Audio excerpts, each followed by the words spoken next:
Parade को और भी एक बार आप खास बना सबकी रहे करतल हैं। ध्वनि गुंजित हो और ध्वजारोहण माननीय मुख्यमंत्री जी।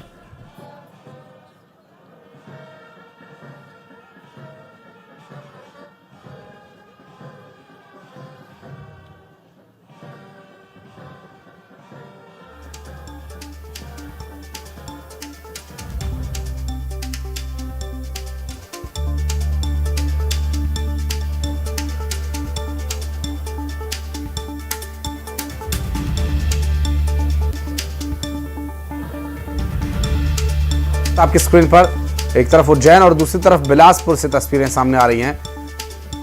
मध्य प्रदेश के मुख्यमंत्री डॉक्टर मोहन यादव उज्जैन से, तो छत्तीसगढ़ के मुख्यमंत्री विष्णुदेव साय बिलासपुर से झंडा वंदन करते हुए, झंडारोहण करने के बाद अब आज गणतंत्र झंडे को सैल्यूट करते हुए देश की आन बान शान, हमारे देश का तिरंगा, हमारे देश की पहचान, हमारे देश का ध्वजारोहण करके आज अद्वितीय निशान तिरंगा।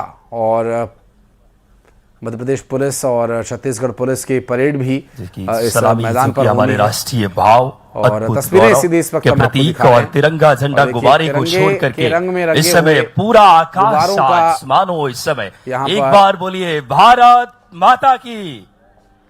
बहुत ही गौरव और गरिमा के इस पलों को संजोया हुआ पूरा गगन आज इस गणतंत्र के महाउत्सव की हम सब साक्षी बन रहे हैं। यशस्वी मुख्यमंत्री जी आज के इस गणतंत्र के पावन राष्ट्रीय अगर उत्सव में एक अलग ही उत्साह भर देती है। द्वारा आज परेड निरीक्षण आज मौसम भी काफी अच्छा साथ दे रहा है, ठंड है कड़ाके की, लेकिन परेड निरीक्षण माननीय मुख्यमंत्री जी के आशंका इस पावन उपस्थिति में परेड कमांडर उज्जैन और बिलासपुर से भारतीय पुलिस सेवा के सुश्री काजल सिंह और साथ ही साथ second parade commander Shri Deepak Singh Maravi माननीय मुख्यमंत्री जी को अगुवाई करते हुए माननीय जिलाधीश आदरणीय पुलिस अधीक्षक सर और खुली जीप पर सवार होकर के परेड निरीक्षण के लिए मध्य प्रदेश के हमारे जननायक फूलों से विकास के शिल्पीकार माननीय मुख्यमंत्री जी परेड निरीक्षण आज के इस गौरवमयी भारत की इस परंपरा को अद्भुत शौर्य और एक व्यक्तित्वों का आज गणतंत्र के महाउत्सव में अभिनंदन। तालियां बजती रहनी चाहिए आप सबकी। हर जवान सफेद गौहर, कमर में शौर्य का प्रतीक कमरबंद और दृढ़ता का प्रतीक गले में बात के विस्तार और आज के इस परेड खुली वाहन में सवार होकर परेड का निरीक्षण माननीय मुख्यमंत्री डॉक्टर मोहन यादव जी कर रहे हैं। एक व्यक्तित्वों का अगर बात करें आत्मीय रंग, साथ ही सफेद फूलों के साथ हरे पत्तों की ये छटा पूरी तिरंगे की कर्तव्य के भाव शान को प्रदर्शित करते हुए स्वरों को सामूहिक आप देख सकते हैं तस्वीरों में। और लगातार ये दो तस्वीरें इस वक्त हम आपकी स्क्रीन पर आपको दिखा रहे हैं। राज्यों में भी आज गणतंत्र दिवस के अवसर पर प्रधानमंत्री जी के समर्थ, सक्षम, भव्य और दिव्य झंडारोहण और परेड का आयोजन हो रहा है, जहां राज्यों की पुलिस और आज परेड में हिस्सा ले रही हैं। और दो तस्वीरें इससे जुड़ी हुई आपको दिखा रहे हैं। और एक तरफ उज्जैन से एक तस्वीर जहां पर मध्य प्रदेश के मुख्यमंत्री डॉक्टर मोहन यादव प्रदेश के जननायक अवलोकन करने के लिए रथ पर सवार होकर चल पड़े हैं, तो वहीं दूसरी तरफ बिलासपुर से मुख्यमंत्री विष्णुदेव साय झंडे को सलामी देते हुए और दो तस्वीरें दोनों ही राज्यों के मुख्यमंत्रियों के इस कार्यक्रम से जुड़ी हुई आपको दिखा रहे हैं। पुलिस सेवा से सुश्री काजल सिंह के नेतृत्व में देश आज अपना 77वां गणतंत्र दिवस मना रहा है। इस उत्सव की जो तैयारी चल रही थी आज उसका एक अंतिम और शानदार दृश्य इसी उत्सव के लिए लंबे समय से तैयारी चल रही थी और लगभग पूरे महीने जनवरी के यहाँ अभ्यास होता रहा है और इस अभ्यास को आज परिणाम दिया जा रहा है। और बेहद शानदार ये दृश्य और उत्साह से भर देने वाला उत्सव का ये महा उत्सव का दृश्य है जो दो तस्वीरों में आप देख पा रहे होंगे। मध्य प्रदेश पुलिस के जवान और साथ ही छत्तीसगढ़ पुलिस के जवान, दो तस्वीरों में इस वक्त आपकी स्क्रीन पर आप देख पा रहे होंगे। शौर्य और पराक्रम की आज गाथा कर्तव्य पथ पर तो प्रदर्शित होगी ही, साथ ही राज्यों के जो उत्सव की तस्वीरें हैं, जो आज गणतंत्र दिवस पर उत्सव मनाया जा रहा है, उससे जुड़ी हुई तस्वीर आपको दिखा रहे हैं। एक तरफ मध्य प्रदेश के मुख्यमंत्री डॉक्टर मोहन यादव तो दूसरी तरफ छत्तीसगढ़ के मुख्यमंत्री विष्णुदेव साय, और परेड की अवलोकन करने के लिए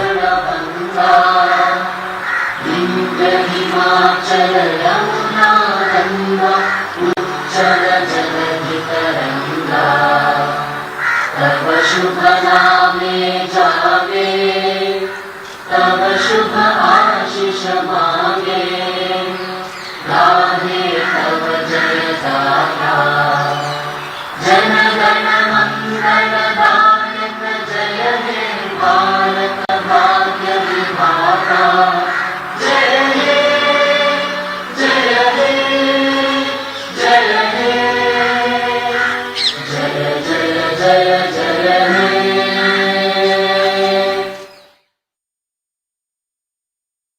आज संपूर्ण प्रदेश के 9 प्रवर्तक के शिल्पीकार विकास के पर्याय गणतंत्र के पावन पर्व पर माननीय मुख्यमंत्री जी खुली जीप में सवार होकर परेड का निरीक्षण किए। यशस्वी हमारे मुख्यमंत्री जी के साथ माननीय जिलाधीश महोदय, आदरणीय, मैं पुनः आग्रह मुख्य मंच पर माननीय मुख्यमंत्री जी अपनी पावन उपस्थिति, बहुत ही हम सबके लिए गौरव और गरिमा के क्षण, और आज के इस ऐतिहासिक और गौरवशाली पलों में हम बड़ी ही आदर पूर्वक आग्रह करेंगे मध्य प्रदेश के 9 प्रवर्तक के शिल्पीकार माननीय मुख्यमंत्री जी से।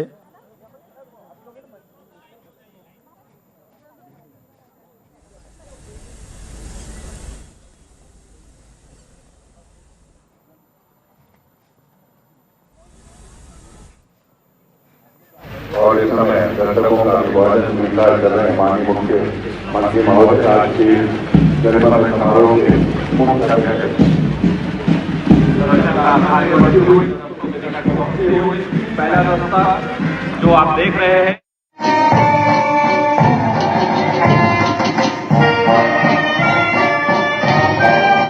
नौ प्रवर्तक के विकास के शिल्पीकार आज गणतंत्र के महाउत्सव के पावन पलों में मैं बड़ी ही अब आदर पूर्वक माननीय मुख्यमंत्री जी से आग्रह करेंगे उनके संदेश वाचन और प्रदेश के नाम उद्बोधन के लिए। एक बार आपकी करतल ध्वनि से हम प्रदेश के 9 प्रवर्तक के शिल्पीकार को आमंत्रित करें।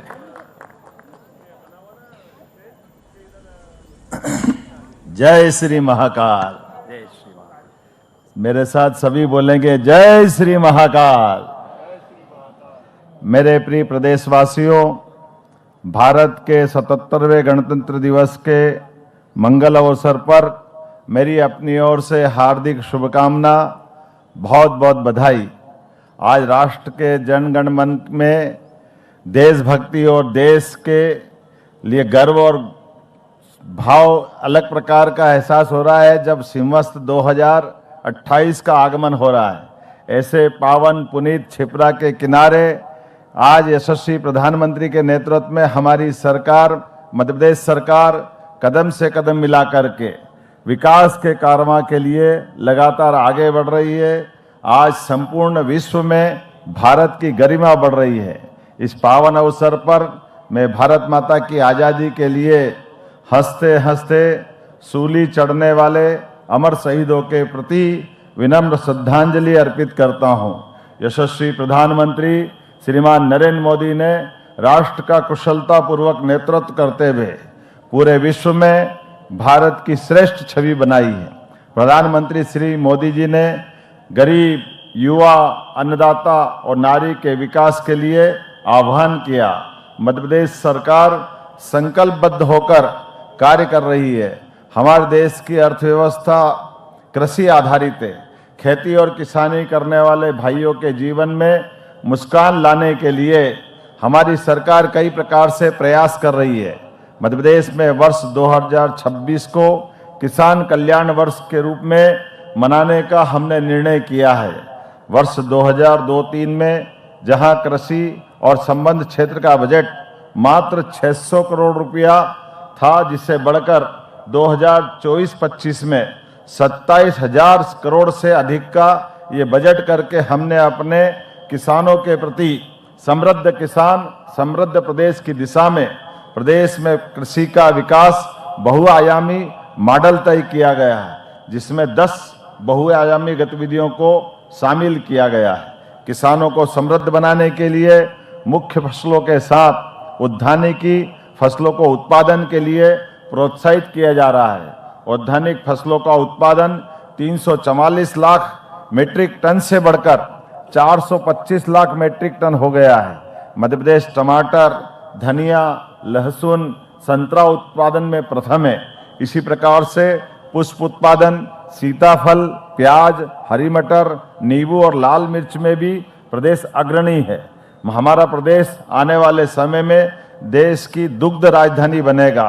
पशुपालन का कार्य और किसानों और पशुपालकों के लिए भी लाभ का माध्यम बने, इसके लिए बहुआयामी प्रयास किए जा रहे हैं। निराश्रित गोवंश टिंग टिंग, आपके लिए एक फेस्टिवल ऑफर है। QR कोड स्कैन करो, UPI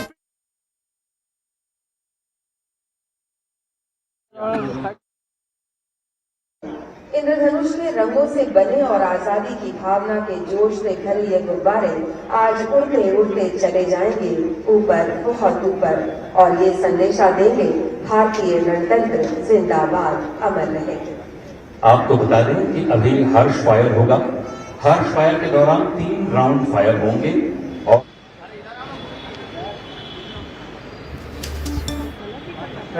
हमारा प्रदेश आत्मनिर्भरता की ओर अग्रसर है और निजी क्षेत्र में भी भागीदारी बढ़ रही है। 1.5 लाख से अधिक मत्स्य पालकों को किसान क्रेडिट कार्ड दिए जा चुके हैं। प्रधानमंत्री मत्स्य संपदा क्षेत्र में भी हमारी सरकार लगातार अच्छा काम कर रही है।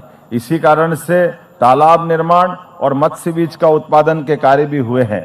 जन विश्वास अधिनियम 2024 एवं 25 के माध्यम से अनेक कानूनों के प्रावधान सरल किए गए हैं और अनावश्यक नियमों को हटाया गया है। इससे उद्योगों को विकास के लिए नई दिशा मिली है। मैं आज इस अवसर पर बोल सकता हूं कि आज वर्ष 2025 जब हमने 2025 उद्योग और रोजगार वर्ष मनाया, जिसके माध्यम से ग्लोबल इन्वेस्टर समिट में आए निवेश प्रस्तावों में 1/3 प्रस्ताव जमीन पे उतारे जा चुके हैं। अन्य देशों के उद्योगपति भी मध्य प्रदेश में उद्योग लगाने के लिए अब रुचि ले रहे हैं। UK, Germany, Japan, Spain, Dubai के उद्यमियों से प्राप्त प्रस्तावों से विभिन्न क्षेत्रों में निवेश और रोजगार की संभावनाएं साकार करने के लिए हम अग्रसर हैं। हाल ही में स्विट्जरलैंड में हुई वर्ल्ड इकोनॉमिक फोरम की बैठक में भारत का दल सबसे बड़ा था। इसमें मध्य प्रदेश की भागीदारी भी महत्वपूर्ण रही है।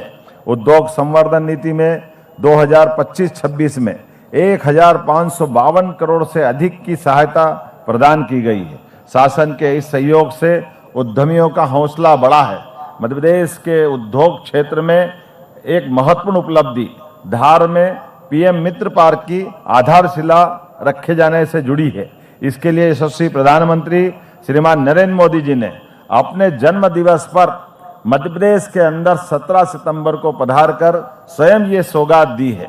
उद्योग और रोजगार को बढ़ावा देने के लिए कई महत्वपूर्ण कदम उठाए गए हैं। वर्ष 2025 में ऑनलाइन प्रक्रिया के माध्यम से 1092 औद्योगिक भूखंड उपलब्ध कराए गए हैं, जिसके आधार पर निवेशकों को पारदर्शी और सुव्यवस्था के आधार पर उद्योग के समग्र विकास के लिए 2025 में MSME नीति लागू की गई। स्टार्टअप नीति, कार्य योजना और औद्योगिक और भूमि आवंटन सभी चीजों को सिंगल विंडो सिस्टम के जरिए अब तक 2300 से अधिक औद्योगिक इकाइयों को 742 करोड़ से अधिक की सहायता प्रदान की गई है। वर्षों से लंबित निवेश प्रस्तावों का समाधान संभव हुआ है। मुख्यमंत्री उद्यम क्रांति योजना में हितग्राहियों को लगभग 500 करोड़ से अधिक का ऋण दिया गया, जिससे स्वरोजगार और उद्यमिता को नई गति मिली है। मध्य प्रदेश में छोटे और मझोले उद्योगों की अपार संभावना है।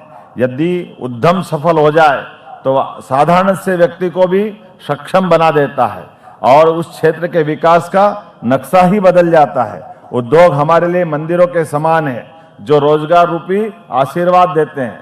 प्रधानमंत्री रोजगार सृजन के अंतर्गत ग्रामीण उद्योगों की 572 इकाइयों को बैंकों के माध्यम से राशि उपलब्ध कराई गई, जिससे 2560 शिल्पियों को रोजगार मिला है। प्रधानमंत्री श्रीमान नरेंद्र मोदी जी ने वर्ष 2047 तक विकसित भारत का आह्वान किया है। इसके लिए सभी राज्यों को भागीदारी देनी है। अच्छी कानून व्यवस्था और अपराध नियंत्रण के फलस्वरूप विकास की गति तेज होती है। प्रदेश में कानून व्यवस्था की स्थिति को मजबूत बनाते हुए आपराधिक तत्वों पर भी नियंत्रण को प्राथमिकता दी गई है। आपको बताते हुए प्रसन्नता हो रही है, मध्य प्रदेश में केंद्र सरकार द्वारा निर्धारित समय के पूर्व नक्सलवाद की समाप्ति का कार्य किया गया है। मध्य प्रदेश में नक्सली तत्वों का खात्मा कर दिया गया है। नक्सलियों ने या तो आत्मसमर्पण किया या फिर वे मुठभेड़ में मारे गए। समर्पित नक्सलवादियों को विभिन्न योजनाओं का लाभ देकर के समाज में शांति व्यवस्था बनी रहे, इस दिशा में भी हम काम कर रहे हैं। प्रदेश में नशे के विरुद्ध जन जागरूकता अभियान भी चलाया जा रहा है। गरीबों को सिर पर छत उपलब्ध कराने के लिए प्रधानमंत्री आवास योजना के अंतर्गत 11 लाख से अधिक आवास मंजूर किए गए हैं। जब मैं आपसे बात इस तरह से कर रहा हूं तो 4 लाख से अधिक आवास तो हमारी सरकार ने काम की गति को मेंटेन करते हुए तैयार भी कर दी हैं और हम लगभग 5.25 लाख आवास बनाएंगे। मुख्यमंत्री मजरा टोला योजना के माध्यम से 20,000 से अधिक बसाहटों तक सड़कों की सुविधा पहुंचाने का प्रयास प्रारंभ हुआ है। इस कार्य के लिए 21,000 करोड़ की राशि हमारी सरकार द्वारा मंजूर की गई है। मध्य प्रदेश में अनुसूचित जाति वर्ग के कल्याण के लिए निरंतर हम काम करते जा रहे हैं। गत 2 वर्षों में 50 लाख विद्यार्थियों को 2,000 करोड़ से अधिक की छात्रवृत्ति प्रदान की गई है। ये प्रसन्नता का विषय है। अनुसूचित जाति वर्ग के विद्यार्थी IIM, IIT, AIT, NNLU जैसी संस्थाओं में अध्ययन कर रहे हैं। यही नहीं, सरकार ने स्नातकोत्तर पाठ्यक्रम के लिए विदेश भेजने और उसकी फीस की व्यवस्था करने का काम भी हमारी सरकार के द्वारा किया जा रहा है। मध्य प्रदेश में जनजाति वर्ग के कल्याण के लिए अनेक योजनाएं संचालित है। शिक्षा और स्वास्थ्य के क्षेत्र में राज्य सरकार ने जनजाति वर्ग के लिए कई महत्वपूर्ण कदम उठाए हैं। प्रदेश में 63 एकलव्य विद्यालय की स्थापना करते हुए 25,000 से अधिक विद्यार्थियों को इससे जोड़ा है। कक्षा 11वीं और 12वीं के 2 लाख विद्यार्थियों को छात्रवृत्ति के माध्यम से लाभान्वित कर रहे हैं। अन्य पिछड़ा वर्ग के युवाओं को भी रोजगार देने के उद्देश्य से और देश और विदेश तक भेजने की योजना भी संचालित कर रहे हैं। हाल ही में 21 युवाओं को रोजगार के लिए विदेश भेजा गया है। जापान और अन्य देशों में हमारे युवा अपनी प्रतिभा से अपना नाम कमा रहे हैं। प्रदेश के विद्युत के क्षेत्र में भी हम आत्मनिर्भर हो गए हैं। भविष्य में भी विद्युत के क्षेत्र में आत्मनिर्भर बने रहें, इसलिए विद्युत उत्पादन क्षेत्र में भी हमारी सरकार 1,806 मेगावाट की वृद्धि करने का लक्ष्य लेकर काम कर रही है, जिसमें 851 मेगावाट क्षमता हासिल भी किया जा चुका है। प्रदेश में गैर कृषि उपभोक्ताओं को 24 घंटे तथा कृषि उपभोक्ताओं को 10 घंटे निश्चित रूप से विद्युत उत्पादन प्रदान की जाने की योजना बनाई गई है। प्रदेश में नवीन एवं नवकरणीय ऊर्जा स्रोतों का उपयोग निरंतर किया जा रहा है। वर्ष 2012 में नवकरणीय ऊर्जा क्षमता 491 मेगावाट थी, जो अब बढ़कर 9,508 मेगावाट हो चुके। मुरैना में प्रदेश की पहली सौर ऊर्जा भंडारण योजना के आधार पर, जो विश्व ने भी इसकी प्रशंसा हो रही है। हमारी सरकार पंप स्टोरेज के माध्यम से, सोलर एनर्जी के माध्यम से, विंड एनर्जी के माध्यम से कई प्रकार की नवकरणीय ऊर्जा के लिए लगातार काम कर रही है। और किसानों के लिए तो 30 लाख विद्युत पंप सोलर पंप में बदलने का लक्ष्य भी हमारी सरकार ने तय किया है। सोयाबीन उत्पादक किसानों को भावांतर योजना का लाभ दिलाया गया है।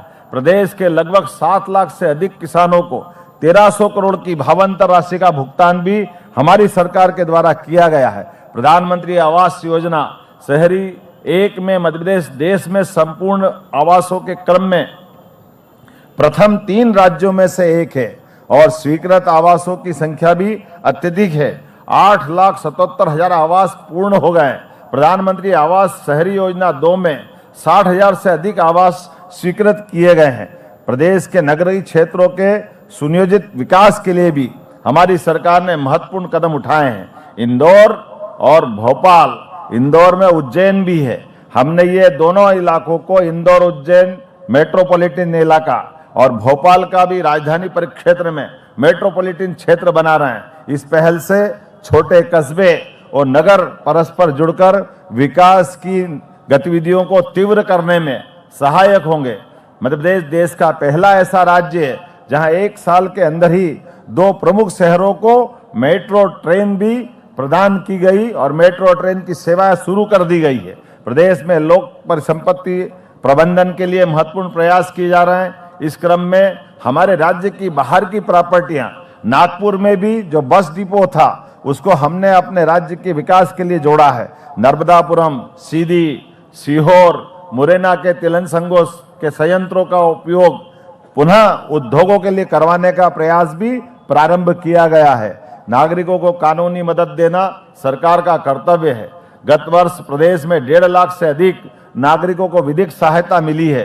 पारिवारिक विवाद समाधान केंद्र के रूप में कार्य कर रहे हैं। हमारे लिए खासकर हर घर से जल, हर घर नल से जल और जल जीवन मिशन के माध्यम से ग्रामीण क्षेत्रों में 81 लाख से अधिक कनेक्शन प्रदान किए जा चुके हैं। प्रदेश के 22,000 से ज्यादा नल कनेक्शन घर घर दिए गए हैं। लगभग 6 लाख हैंडपंप और मध्यम श्रेणी से भी कई प्रकार की पेयजल प्रबंधन किए जा रहे हैं। सिंगल हैंडपंप कनेक्शन के माध्यम से भी नल जल योजना प्रारंभ की गई। वहीं एकीकृत रूप से भी कई गांवों को जोड़ करके पेयजल की व्यवस्था भी करने का प्रयास हमारी सरकार ने करते हुए पूरे देश के अंदर हर घर जल, नल से जल देने के लिए देश में उल्लेखनीय हमारी प्रथम स्थिति आई है। शिक्षा दीक्षा की जड़ें भारतीय संस्कृति और संस्कारों में जुड़ी हुई है। यह मध्य प्रदेश वासियों का सौभाग्य है। भगवान श्री कृष्ण ने उज्जैन में सांदीपनि आश्रम में शिक्षा ग्रहण की है। हमारी सरकार सांदीपनि आश्रम को भी भव्य दिव्य बनाते हुए उस काल को जीवंत करने के लिए प्रयास कर रही है। जब मैं आपसे इस तरह की बात कर रहा हूं तो स्वाभाविक रूप से इस सांदीपनि विद्यालय की हम अपनी तरफ आना चाहेंगे। स्कूलों में भी शिक्षा का स्तर श्रेष्ठ हो और हमारे स्कूल विद्यार्थियों को बेहतर वातावरण उपलब्ध कराए, इसके प्रयास भी प्रारंभ किए गए हैं। इसी का नतीजा है कि स्कूलों में ड्रॉप आउट दर जो पहले 6% थी, मुझे इस बात की प्रसन्नता है केवल 2 वर्षों में हमने इसको 0% पे लाके उस अपनी जवाबदारी को निभाया है। इतना ही नहीं, निजी विद्यालयों में भी पढ़ाई कर रहे 8.5 लाख बच्चों की फीस भी हमारी सरकार भर रही है। प्रदेश में 369 सांदीपनि विद्यालय प्रारंभ किए हैं। राज्य सरकार ने निर्णय किया है द्वितीय चरण में सांदीपनि विद्यालयों की क्षमता 1000 से अधिक बढ़ाते हुए इस पर 360 करोड़ की राशि भी हमारे द्वारा खर्च की जाएगी। उच्च शिक्षा के क्षेत्र में गुणवत्तापूर्ण परिवर्तन करते हुए राज्य सरकार पूर्णतः शिक्षा के लिए प्रतिबद्ध है। मध्य प्रदेश में युवाओं को उच्च शिक्षा सरलता से उपलब्ध कराने के लिए भी उसे लाभप्रद, कौशल युक्त और रोजगार परक शिक्षा देने का हमारा संकल्प है। आधुनिक तकनीक, डिजिटल लर्निंग और नवीन शिक्षण पद्धतियों के माध्यम से युवाओं को वैश्विक प्रतिस्पर्धा के योग्य बनाने का कार्य प्राथमिकता से किया जा रहा है। जनजाति नायकों में 3 नए विश्वविद्यालय, क्रांति सूर्य टंट्या मामा, क्रांति वीर तात्या टोपे और रानी अवंतीबाई लोधी विश्वविद्यालय सागर की स्थापना भी की गई है। साथ ही पंडित शंभुनाथ शुक्ल विश्वविद्यालय शहडोल का संबद्धतादायी विश्वविद्यालय में उन्नयन किया गया है।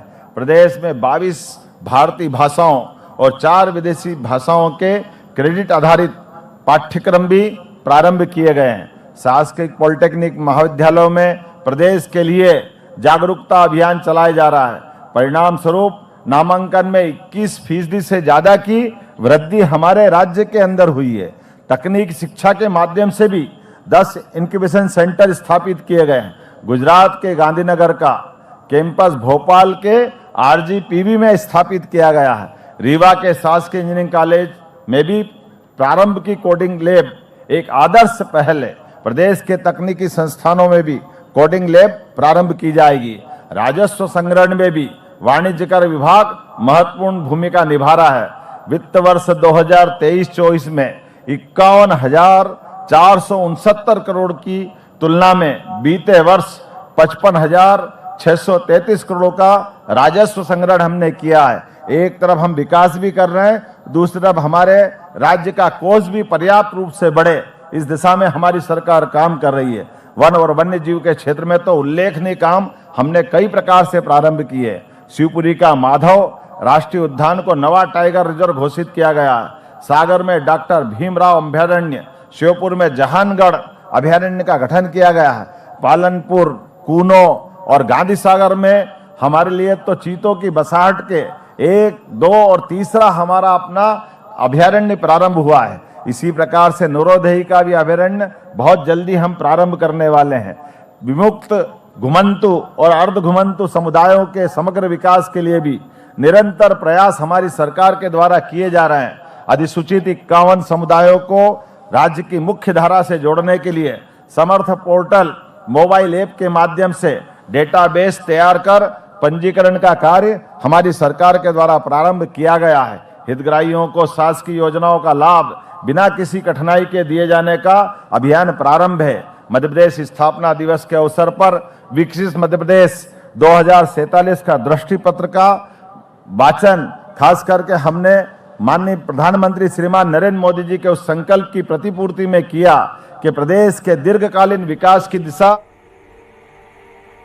जनभागीदारी को मजबूत करने के लिए प्रदेश के 313 विकास खंडों में मध्य प्रदेश तरफ तिरंगे की शान दिख रही है। मां भारती की हर संतान उल्लास से भरी हुई दिखती है। हर नागरिक के हृदय में राष्ट्र प्रेम हिलोरे ले रहा है।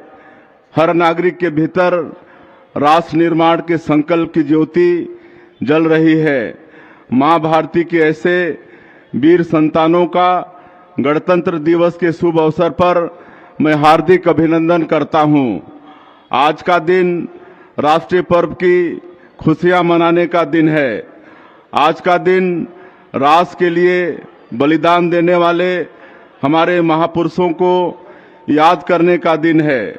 हम सब कृतज्ञ हैं उन सभी स्वतंत्रता संग्राम सेनानियों के प्रति जिन्होंने आजादी के लिए कठिन संघर्ष किया और भारत को दुनिया का सबसे बड़ा गणतंत्र बनाया। आज के दिन हम अपने संविधान निर्माताओं का स्मरण करते हैं। बाबा साहेब डॉक्टर भीमराव अंबेडकर द्वारा बनाया गया हमारा संविधान बाबा गुरु घासीदास जी द्वारा दिए गए मन के एक समान के संदेश को आत्मसात करने की प्रेरणा देता है। भारतीय परंपरा में तुलसीदास और कबीरदास जैसे महान संतों ने राज व्यवस्था में अभिव्यक्ति की स्वतंत्रता को सबसे ऊपर रखा था। हमारा संविधान हर नागरिक को इसका अधिकार प्रदान करता है। भारतीय गणतंत्र ने एक ऐसा खुला समाज बनाया है जिसमें हर नागरिक राष्ट्र के लिए अपने विचार रख सकता है। आज के दिन देश के सभी नागरिक संविधान द्वारा प्रदत्त इन अधिकारों का उत्सव मनाते हैं।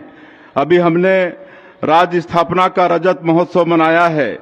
हमारे पूर्व प्रधानमंत्री भारत रत्न श्रद्धेय अटल बिहारी वाजपेयी जी ने हमें छत्तीसगढ़ राज्य की सौगात दी थी। हमने उनके जन शताब्दी वर्ष को अटल निर्माण वर्ष के रूप में मनाया है। रजत जयंती के मौके पर संविधान के मंदिर, हमारे विधानसभा के नए भवन का लोकार्पण यशस्वी प्रधानमंत्री श्री नरेंद्र मोदी जी के हाथों संपन्न हुआ है। हमारी लोकतांत्रिक आस्था का प्रतीक यह भवन सही मायने में छत्तीसगढ़ी अस्मिता का प्रतिनिधित्व करता है। धान की बालियों की डिजाइन और बस्तर सरबूजा की लोक कला से समृद्ध इस भवन की वास्तुकला में छत्तीसगढ़ की माटी का प्रतिबिंब झलकता है। 25 वर्ष पूर्व रायपुर के राजकुमार कॉलेज के जसपुर हाल में हमारी विधानसभा का पहला सत्र आयोजित हुआ था। राज्य के साथ ही विधानसभा ने भी अपनी समृद्ध परंपरा की रजत जयंती मनाई है। यहाँ ऐसी अनेक लोकतांत्रिक परंपराएं स्थापित हुई जिनका अनुकरण अन्य राज्यों की विधानसभा ने भी किया।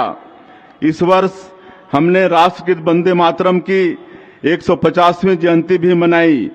हमने नवनिर्मित विधानसभा भवन में राष्ट्र निर्माण में वंदे मातरम के योगदान पर विशेष चर्चा भी की। सुकमा जिले के कोंटा से लेकर मनेन्द्रगढ़, चिरमिरी, भरतपुर जिले के सीतामढ़ी, हरचौका तक प्रदेश के हर कोने में लोगों ने वंदे मातरम का सस्वर गान किया। मां भारती की प्रशंसा में लिखे गए हमारे राष्ट्रगीत का यह सम्मान बंकिम दा को सच्ची श्रद्धांजलि है। यह वर्ष डॉक्टर श्यामा प्रसाद मुखर्जी का 125वां जयंती वर्ष भी है। एक राष्ट्र एक निशान एक विधान के माध्यम से उन्होंने मां भारती की अखंडता के लिए बलिदान दिया। जब जम्मू कश्मीर से धारा 370 हटाई गई तो यह राष्ट्र की ओर से डॉक्टर मुखर्जी को सच्ची श्रद्धांजलि थी। इस बार हमने जनजातीय गौरव दिवस के अवसर पर धरती आबा भगवान बिरसा मुंडा की 125वीं जयंती भी मनाई। भगवान श्री बिरसा मुंडा ने जनजातीय समाज में आत्मगौरव का भाव जगाया। उन्होंने ब्रिटिश शोषण और औपनिवेशिक कानूनों के विरुद्ध कड़ा संघर्ष किया और अपना बलिदान दिया।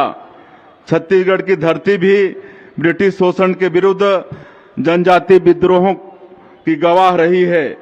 स्वतंत्रता संग्राम में जंगल सत्याग्रह के माध्यम से जनजातीय नायकों ने अपना महत्वपूर्ण योगदान दिया।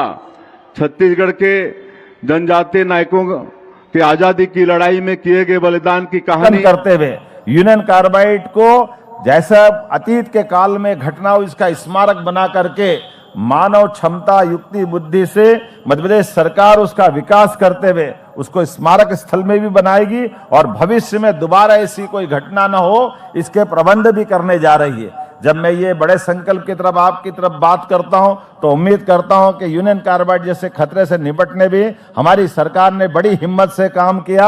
आप भी हौसला अफजाई कर सकते हैं। जब बड़ी पूर्ति की तरफ आगे बढ़ते हैं तो बड़े संकल्प के लिए बड़ा समर्थन भी चाहिए। ऐसी अवसर इसी कारण से हमने अपने सभी प्रकार के स्वच्छता के साथ साथ वायु सर्वेक्षण में भी जबलपुर, देवास, इंदौर और भारत सरकार के माध्यम से सभी क्षेत्रों में हमने अपनी सरकार के माध्यम से किए गए प्रयासों के आधार पर कई जगह हमने अपने आप को पुरस्कृत भी पाया है। प्रदेश की अर्थव्यवस्था को गति देने के लिए अधोसंरचनात्मक पूंजीगत कार्यों पर भी ध्यान केंद्रित किया है। कुशल वित्तीय प्रबंधन से राजस्व अधिक भी प्राप्त किया गया है। श्रमिक कल्याण राज्य सरकार की प्राथमिकता है। प्रदेश में संगठित असंगठित सभी क्षेत्रों के श्रमिकों के लिए हमारी सरकार ने कई प्रकार की योजना चालू की है। खास करके संबल के क्षेत्र में जो योजना लागू की गई है इसके माध्यम से 1,21,000 से अधिक हितग्राहियों को राशि प्रदान की गई है। नागरिकों को बेहतर स्वास्थ्य और चिकित्सा सेवा प्रदान करना हमारी प्राथमिकता है। राज्य में शासकीय चिकित्सा महाविद्यालय की संख्या भी निरंतर बढ़ती जा रही है। शासकीय चिकित्सा महाविद्यालय 19, प्राइवेट चिकित्सा महाविद्यालय 14 और 14 के टेंडर लगाए गए हैं। आने वाले समय में 2028 तक हमारा प्रयास है ये मेडिकल कॉलेज 50 से ज्यादा अपने राज्य में हो और ये देश के किसी भी राज्य में भी सबसे बड़ी संख्या मेडिकल कॉलेजों की खुलने की मध्य प्रदेश की रहेगी। जोरदार अभिनंदन कर से मेडिसिटी तो हमको मिल ही रही है। मेडिसिटी के माध्यम से भी हमारे राज्य ने देश में अपनी अलग मध्य प्रदेश में उज्जैन के माध्यम से पहचान बनाई है। मैं मान के चलता हूँ आयुष शिक्षा को बढ़ावा देने के लिए इस वर्ष 3 नए आयुर्वेदिक महाविद्यालय प्रारंभ करने का निर्णय किया गया है। खंडवा और भोपाल में आयुष और आयुर्वेद के भवन निर्माण किए जा रहे हैं। मध्य प्रदेश में वेलनेस टूरिज्म को प्रोत्साहन देने के लिए 12 नए हेल्थ केंद्र पर्यटन के माध्यम से भी प्रारंभ कर रहे हैं। प्रदेश की प्रगति में खास करके सुशासन का हमेशा विकास के लिए नींव का पत्थर होना चाहिए और इसी आधार पर प्रदेश में गत 2 वर्षों में बड़े पैमाने पर विकास कार्यों को शिलान्यास और लोकार्पण ने उनको यथार्थ में नीचे जमीन पे उतार करके हमारी सरकार जो कहती है वो करके दिखाती है। इस दिशा में हम आगे बढ़ रहे हैं। जबलपुर में 1100 करोड़ की लागत से एलिवेटेड कॉरिडोर का निर्माण किया गया।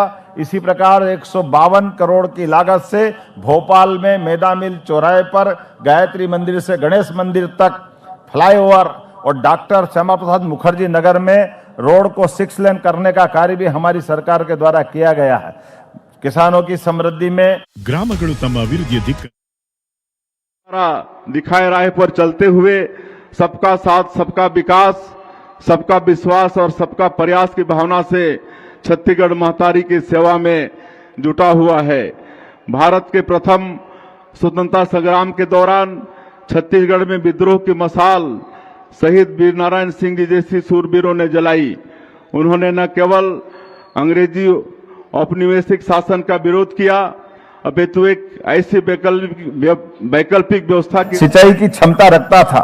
लेकिन उल्लेखनीय यह भी है कि केवल 20 साल में हमने 42 लाख हेक्टेयर से हमारी उस स्थिति को बढ़ाया है और सरकार ने 2 साल के अंदर अकेले 2 साल में 7 लाख हेक्टेयर का रकबा बढ़ा करके अपनी किसानों के प्रति और सिंचाई के रकबे को बढ़ाने की प्रतिबद्धता को सिद्ध किया है।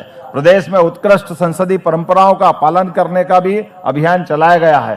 बीते महीने एक दिन का विशेष सत्र आगामी 2047 तक का मध्य प्रदेश का विजन डॉक्यूमेंट्स बनाने के लिए 12 घंटे से अधिक हमने अपने सदन को चला करके पक्ष और विपक्ष के साथ भविष्य का मध्य प्रदेश कैसा हो इस दिशा में भी काम करने के लिए एक बड़ा संकल्प लिया है। सहकारिता के क्षेत्र में भी हमारी सरकार मध्य प्रदेश में दुग्ध सहकारी समितियों, मत्स्य सहकारी समितियों को भी लगातार प्रोत्साहन दे रही है।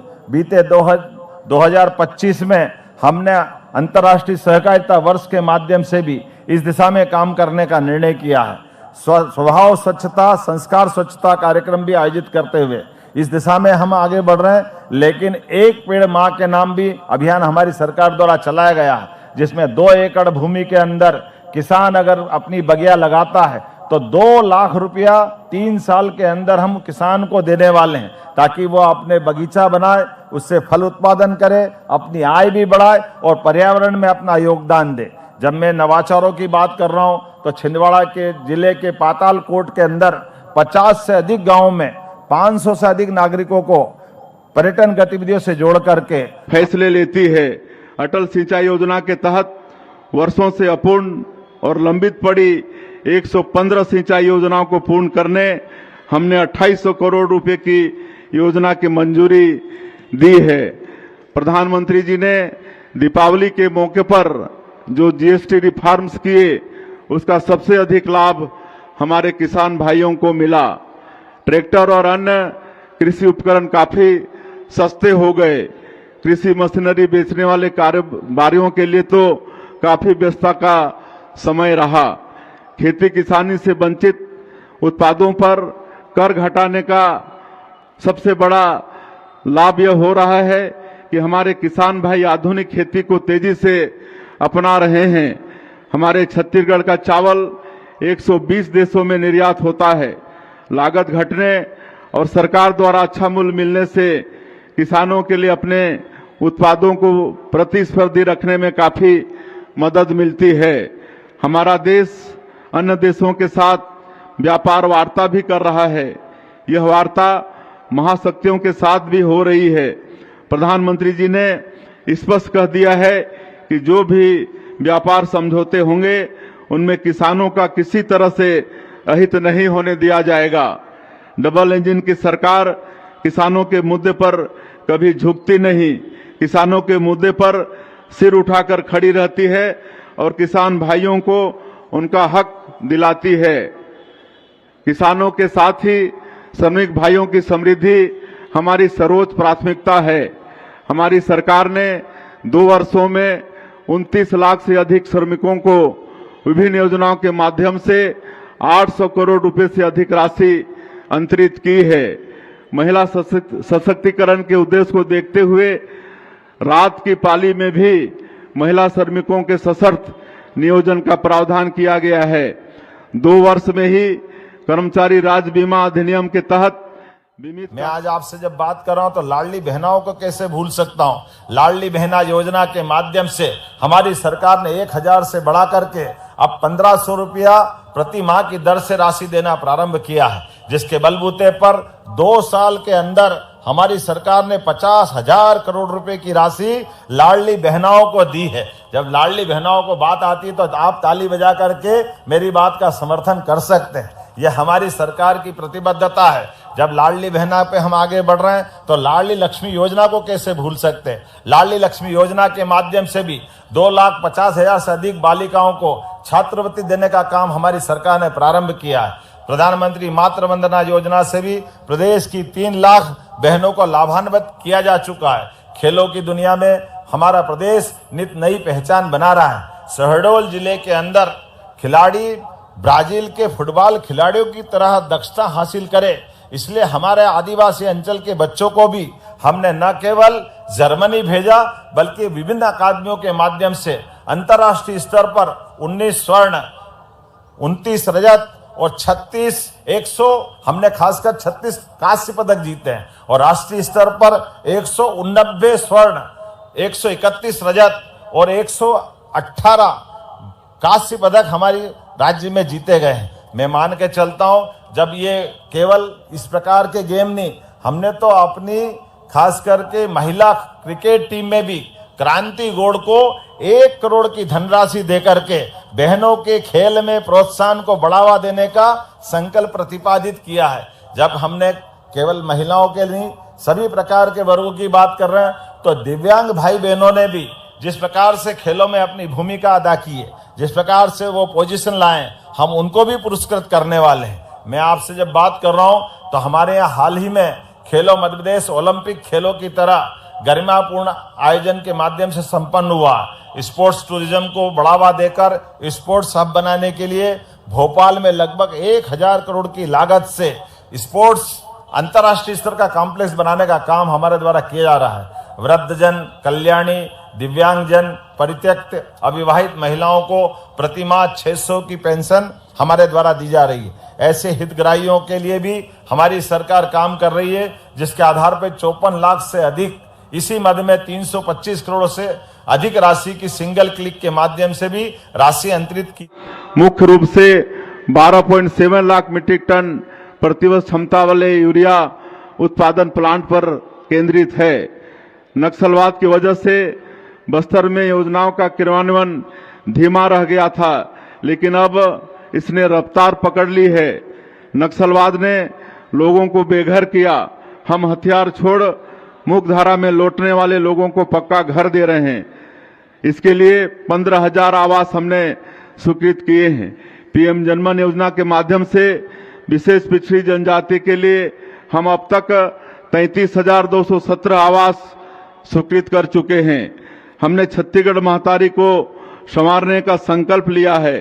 छत्तीसगढ़ महतारी को गढ़ने में, संवारने में सबसे ज्यादा भूमिका हमारी माता बहनों की है। मुझे खुशी है कि महिलाओं के सम्मान का पूरा ध्यान रखते हुए हमारी सरकार महतारी बंधन योजना के माध्यम से करीब 70 लाख महिलाओं को प्रति माह 1,000 रुपये की सम्मान राशि प्रदान कर रही है। अब तक 23 किस्तों में 14,948 करोड़ रुपए की राशि माता बहनों के खाता में भेज चुके हैं।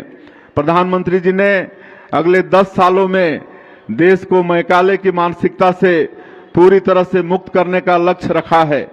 भारत एक समय विश्व गुरु रहा, लेकिन मैकाले की मानसिकता ने समाज पर ऐसा असर डाला कि लोग हर विचार को पश्चिमी नजरिए से देखने लगे और अपनी भारतीय संस्कृति के आदर्शों को भूलते गए। इस मानसिकता को भारतीय मूल्यों से युक्त शिक्षा से बदला जा सकता है। जब हमने सरकार का कामकाज संभाला तो हमारे सामने एक बड़ी चुनौती शिक्षा को लेकर ही थी। यह 2 कारणों से थी। पहला तो कोविड, जो ऑनलाइन क्लासेस हुई उनसे बच्चों को काफी लर्निंग लॉस हुआ। बच्चों को पढ़ने लिखने और गणित की सामान्य क्रियाएं करने में भी परेशानी होती थी। इस लर्निंग लॉस को ठीक करना बड़ी चुनौती थी। इस पर हमने विशेष रूप से मेहनत की। दूसरी इससे भी बड़ी समस्या दूरस्थ एवं ग्रामीण क्षेत्रों में शिक्षकों की कमी की थी। 453 ऐसे स्कूल थे जहां एक भी शिक्षक नहीं थे और 1428 स्कूल केवल एक शिक्षक के भरोसे चल रहे थे, जबकि राष्ट्रीय छात्र शिक्षक अनुपात की तुलना में हमारे प्रदेश में इसका अनुपात बहुत ही अच्छा है। पोर्टल मोबाइल ऐप के माध्यम से 500 से अधिक सेवाओं को एकीकृत किया गया है। इसके साथ ही संपदा 2 का क्रियान्वयन भी सफलतापूर्वक किया गया है। MPSSO के माध्यम से बहु विभागीय सेवाओं को एकीकृत करते हुए नागरिकों को डिजिटल सेवाएं आसान रूप से पहुंचे, इस दिशा में हम काम कर रहे हैं। मध्य प्रदेश स्पेस टेक की पॉलिसी के अंतर्गत भी अंतरिक्ष के अंदर भी काम कर रहा है और इस आधार पर अंतरिक्ष के अंदर हमारे राज्य की सरकार के द्वारा इस टेक पॉलिसी के आधार पर पूरे देश में अकेला मध्य प्रदेश है जो इस दिशा में अंतरिक्ष के अंदर भी हमारी भविष्य की संभावनाओं के लिए आगे बढ़ने का निर्णय ले रहा है। यह नीति राज्य के वैज्ञानिकों और खासकर उज्जैन के संदर्भ में खगोलीय विरासत जंतर मंतर से लगाकर डोंगला वेधशाला तक जब हम आगे अपनी खगोलीय उपलब्धि को देखते हैं तो ऐसे में नवाचार, अनुसंधान और आधुनिक प्रौद्योगिकी के सम्मिश्रण से युवाओं के लिए नए अवसर उपलब्ध कराने का हमारी सरकार का भी संकल्प है। आइए हम सब मध्य प्रदेश की ऐसी नई अनेक अलग प्रकार की संभावना वाली अर्थव्यवस्थाओं में भी अपनी भूमिका निभाने के लिए आगे बढ़ें। उत्तरोत्तर प्रगति हमारा लक्ष्य है। अभ्युदय मध्य प्रदेश के लिए सभी खास करके सभी कार्य को मिला करके आज गणतंत्र दिवस पर मैंने अपने विश्लेषण से सुखद भविष्य की रणनीति बनाने का एक संकल्प पत्र सबके सामने रखने का प्रयास किया है। मुझे पूरा भरोसा है प्रदेश के नागरिक प्रगति के मामले में अपनी भागीदारी भी निभाएंगे और निश्चित रूप से हमारा प्रदेश राष्ट्र का गौरव बढ़ाने में अग्रणी भूमिका निभाएगा। आइए सभी नागरिकों को एक बार फिर मैं अपनी ओर से शुभकामना देता हूं और सब संकल्प करें कि आइए विकास के लिए अपनी क्षमता, योग्यता और अपनी अपनी भूमिका को सुदृढ़ करें, मध्य प्रदेश को मजबूत बनाएं, देश को मजबूत बनाएं। हम सब यशस्वी प्रधानमंत्री के नेतृत्व में इस गणतंत्र के लिए हर दिन, हर पल, हर समय का सदुपयोग करें। मेरी अपनी ओर से सबको शुभकामना। मेरे साथ बोले भारत माता की, भारत माता की जय हिंद, जय मध्य प्रदेश। यहाँ आरंभ कर रहे हैं, युवाओं को पढ़ने लिखने की बेहतर जगह मिल पाए, इसके लिए हम रायपुर के नालंदा परिसर की तर्ज पर 34 नगरीय निकायों में अत्याधुनिक लाइब्रेरी बना रहे हैं। युवाओं के स्किल ट्रेनिंग से लेकर नए जमाने के कोर्सेस आदि की सुविधा देने के लिए सरकार हर संभव प्रयास कर रही है। 160 ITI को हमने 484 करोड़ रुपए की लागत से मॉडल ITI के रूप में उन्नयन किया है। हम पैन IIT संस्था के माध्यम से भी स्किल अपग्रेडेशन के लिए काम कर रहे हैं। नई स्टार्टअप नीति के माध्यम से हमने 50,000 विद्यार्थियों को स्टार्टअप से जोड़ने का लक्ष्य रखा है। हमारे देश ने वर्ष 2036 में ओलंपिक खेलों के लिए दावेदारी की है।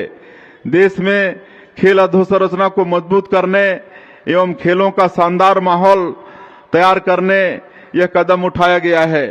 ओलंपिक खेलों में छत्तीसगढ़ के खिलाड़ी भी अंतर्राष्ट्रीय स्तर पर अपनी प्रतिभा का प्रदर्शन करें, इसके लिए हम खेल अधोसंरचना को बेहतर बनाने का काम मिशन मोड पर कर रहे हैं। नया रायपुर के सेक्टर 28 में स्पोर्ट्स कॉम्प्लेक्स के लिए 85 करोड़ रुपए का बजट प्रावधान किया गया है। हमारा राज्य जनजातीय बाहुल्य है। तीरंदाजी की कला हमारे जनजातीय क्षेत्र की पहचान रही है। इसे निखारने के लिए हमने राष्ट्रीय आर्चरी एकेडमी की स्थापना हेतु नवा रायपुर में 13 एकड़ जमीन आवंटित की है। खिलाड़ियों को प्रोत्साहित करने हमने ओलंपिक खेलों में पदक विजेताओं के लिए विशेष धनराशि की घोषणा भी की है। खेल प्रतियोगिताएं कभी आसान जगहों में आयोजित नहीं होती, खेल सुकून के वातावरण में खेले जाते हैं। बस्तर में भी ऐसा ही सुकून